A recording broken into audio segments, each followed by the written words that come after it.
Well, I've just done an episode on Ranks FC of the best deals of the January transfer window, so there'll be a bit of overlap here. But one I didn't talk about on the podcast or our podcast was Dominik Szoboszlai, because I basically wanted to rule out internal Red Bull transfers.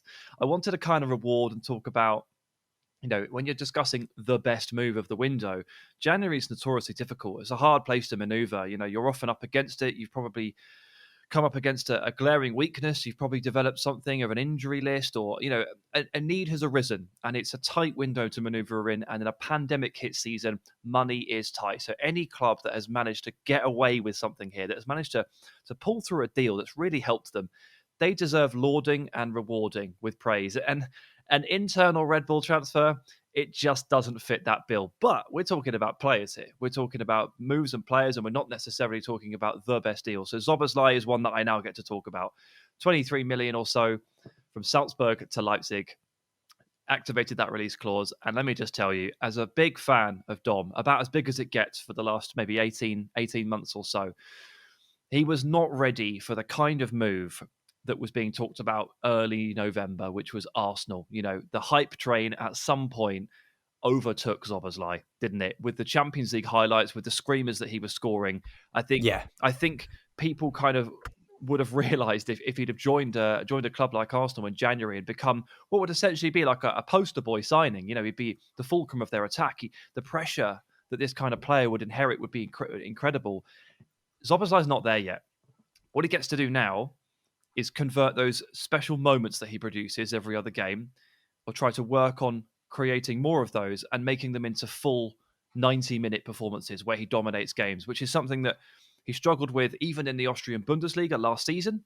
He managed to fix that, I think, start of this season, but in the Champions League again, you see him on the periphery of games, don't you? You watch those Salzburg games and you're like, who's sticking out to me? Who's grabbing me? Who's grabbing this game by the scruff of the neck? It's not Szoboszlai, is it? It's Mwepu. It's Kamara. There's a whole list of players that are really standing out and taking the game. And Szoboszlai drifts in and out. So for him to go to Leipzig, as I say, an internal transfer, gets to go and play for a similar system inside the Red Bull family, get all the support, all the time he needs. This is perfect. I'm so glad that he didn't leap ahead of his station almost, and he took the right stepping stone move, because right now, like, the way I describe Szoboszlai to people that haven't seen him is he's the Hungarian Gylfi Sigurdsson, right? Because he has these unbelievable moments, these set pieces, these long shots, but he drifts in and out of games. The hype, the expectation that you would have got from Szoboszlai if he'd gone somewhere else, it would have been overwhelming, and it wouldn't have been in keeping with what he is. Now he gets to put those building blocks in place, and I think he's taken the perfect move, and that's something I love, because I love Szoboszlai. I love watching him play, and I'd hate for him to be swallowed up in the hype and the expectation. So I'm pleased that he's made this move, and Leipzig get a really good player, don't they?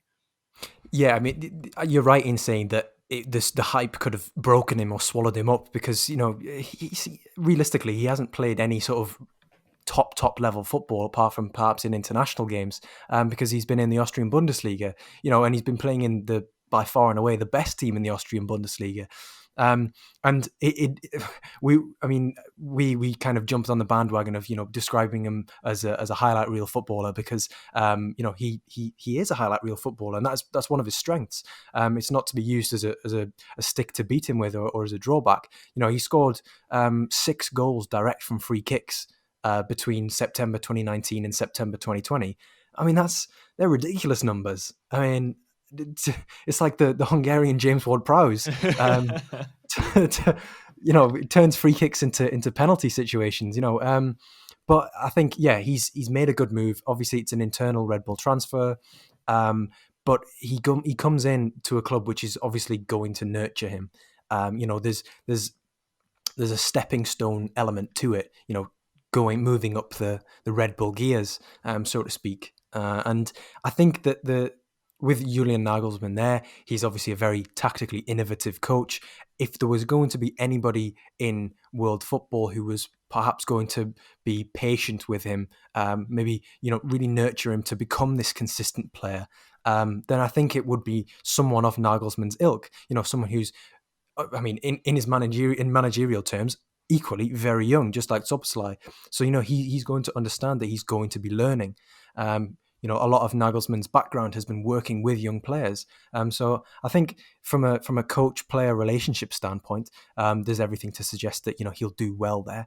And just from a pure entertainment perspective, Leipzig are just fun to watch. You know, when he gets into a regular groove of playing football with them, I think, you know, on the left of that 4-2-2-2 that they play, the penultimate two that I've just said there, you know, he's going to be a real force coming off that side. So yeah, I'm glad he didn't go to an Arsenal. I'm glad he didn't go to an AC Milan. You know, there would have been the risk that he could have sort of burnt out his spark very early. But yeah, he's definitely, we always say it, but he's one to watch. Like, you know, if he really takes off in the Bundesliga, which has always been more of a development focused league anyway, you know, he could really hit the heights. And I'm looking forward to him being at the European Championships, obviously, Yeah. in the summer. I think that'll be, you know, his mainstream breakout. If the Austrian Bundesliga has been his hipster breakout, then the Euros will be his mainstream. Yeah, probably. I mean, look, it is probably that stepping stone move, but look, Nagelsmann will understand him, and he comes with a full internal brief, you know, a full internal scouting report. The Red Bull system know exactly what he is and isn't about, and I personally believe, and it's not based on any knowledge. I'm just tracking things in my head and seeing how things can turn out. Nagelsmann is going to leave this job in the next 2 years. I wouldn't be surprised if he's the next Bayern manager or something similar.